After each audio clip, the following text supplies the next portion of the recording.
Hello everyone, good morning. তো সব দিনের মতো আজকেও একটা খুব সুন্দর নতুন একটা দিন। তো আজকে আমি তোমাদের একটা ব্লগ শেয়ার করছি আমার ডেলি কাজের মধ্যে দিয়ে। আমি দেখো এখানে সকালে ঘুম থেকে উঠে ব্রেকফাস্ট করে নিয়েছি। তো এখানে ব্রেকফাস্টের যত বাসন ছিল সব আমি মেজে নিচ্ছি, কারণ আমার জায়গাটা একটু ছোট, সেজন্য অসুবিধা হয় বাসন থাকলে। আমি বাসনগুলোকে ক্লিন করে আমি সরিয়ে দেবো, তারপরে আমি রান্নার জোগাড়ে যাব। তো এখানে দেখো আমার সব বাসন মোটামুটি ক্লিন করা হয়ে গেছে। তো আমি ফ্রিজ থেকে মাছটা ভিজিয়ে রেখেছিলাম, যেহেতু বরফ জমে থাকে পুরো অসুবিধা হয়। তো মাছটাও এতক্ষণে ধুয়ে গেছে বরফগুলো। আমি এখানে পরিষ্কার করে নিচ্ছি। করতে করতে দেখো হাতে কাঁটা ফুটে গেছে।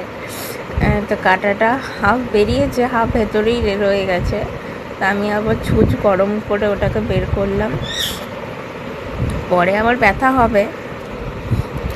তারপরে এখানে আমি চলে গেলাম বাকি রান্নার জোগাড়ে। এখানে সবজি কাটবো আমি। শাক, পালং শাক আছে এখানে, আর কলমি শাকও আছে। তো পালং শাকটা আজকে করবো না, কলমি শাকটাই করবো ভাবলাম। তো ওখানে আমি শাকটা কেটে নিচ্ছি। তো একটা ওই মাছের তরকারিটা করব আর ডাল করব, আর শাকটা ভেজে নেব। তো আমার এখানে কাটাকুটি চলছে। কি করব বলো তো, রোজ রোজ একই ঝামেলা। রান্না করো, খাও। রোজ রোজ কী নতুন মানুষে রান্না করতে পারে? ওই থোড় বড়ি খাড়া, খাড়া বড়ি থোড়। তার উপরে আবার বাইরে বৃষ্টি শুরু হয়ে গেছে। সব জামা কাপড় ছাদ দিয়ে নিয়ে এসে এবার ঘরের মধ্যে দিতে হচ্ছে। জল পড়ে এবার ঘরেতে ভর্তি হয়ে যায়, আবার ওটাকে মোছো। মানে বৃষ্টির সময় না খুব অসুবিধা হয়, ঘরের মধ্যে মেলতে হয় জামা কাপড়। তো যাই হোক, আমার এখানে কাটাকুটি চলছে।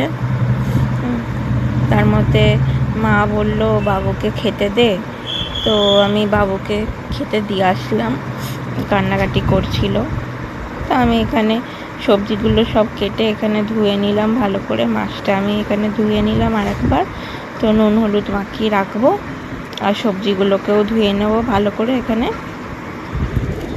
তো এটা আমার অ্যাকচুয়ালি বাপের বাড়ি। তো তোমরাই বলবে হয়তো কি বাপের বাড়িতে এত কাজ করছে। এই দেখো, এই মেশিনটা আমি নতুন নিয়েছি। আমার আগের মেশিনটা খারাপ হয়ে গেছিলো। তো হঠাৎ দেখি খুব জোরে একটা আওয়াজ হলো, ফট করে। তাই আমি ভাবলাম কী আওয়াজ হচ্ছে, তারপরে দেখি ভেতর থেকে জল পড়ছে। তো এটা গেল, তো এটা নেওয়া হলো। তো আমাদের এখানে জলের ভীষণ বাজে অবস্থা, এত আয়রন কি বলবো। মানে ফিল্টারও যে কিনবে মানুষ, সেটাও মানে বছরখানিক ফিল্টার কোনো ভালো থাকে না, পুরো কালো হয়ে যায় ভেতরে। যখন সার্ভিস করতে আসে ভেতরে পুরো কালো জল হয়ে যায়, ফিল্টারগুলো পুরো কালো হয়ে যায়। তো এই ফিল্টার দেখি কতদিন চাল চলে। কিন্তু আমাকে ভাত বসাতে গেলে বা ডাল সিদ্ধ করতে গেলে ফিল্টারের জলই ইউজ করতে হয়।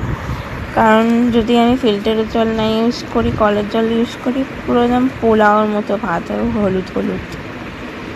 আর ডালটাও সিদ্ধ হয় না, পুরো ছিপড়া থেকে যায়।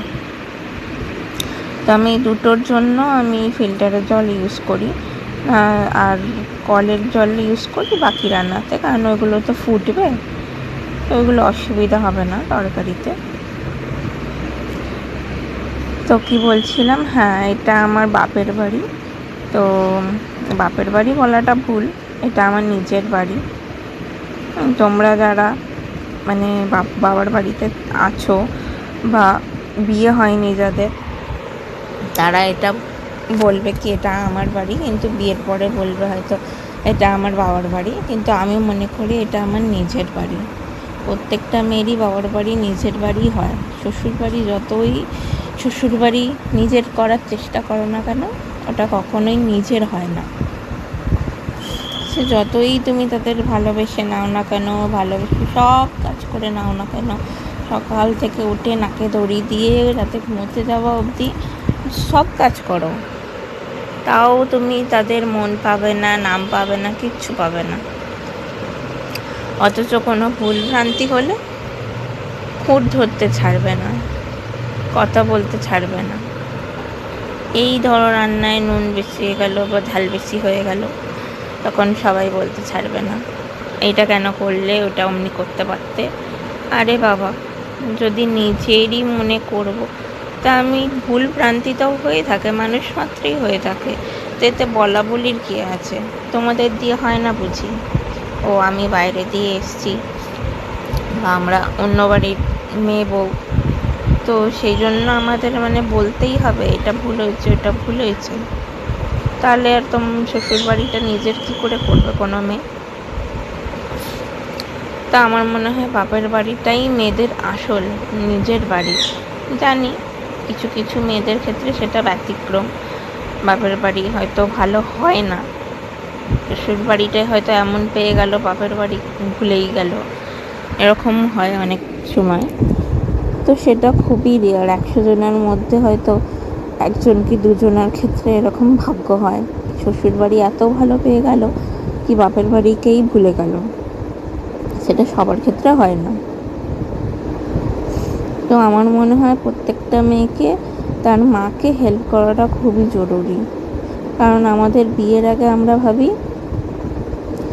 কি মা করছে করুক, মা তো বলে এটা রান্নাটা করে দে, এই কাজটা করে দে, তখন আমরা বলি দূর পারবো না, করবো না, এখন না পরে, কত অপছেদ্যা করি।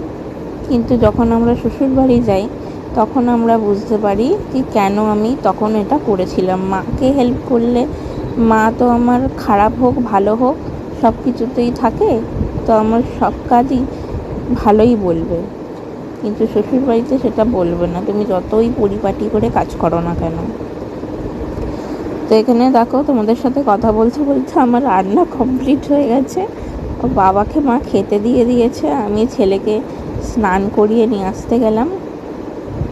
এই দেখো দাদু ওকে প্রথমে খাবার খাওয়াবে, তারপরেও দাদু নিজে খাবে।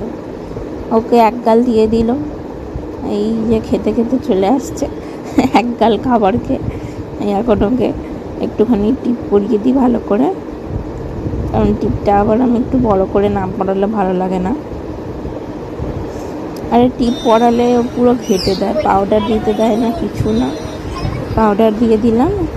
এই দেখো আমি টাটা করতে বলছি ওকে, আমি টাটাও করছে, দেখো পিছন দিক দিয়ে। আমাকে বললেও টাটা করে, তবে ওই পিছন দিক দিয়ে এমনি এমনি করে টাটা করবে।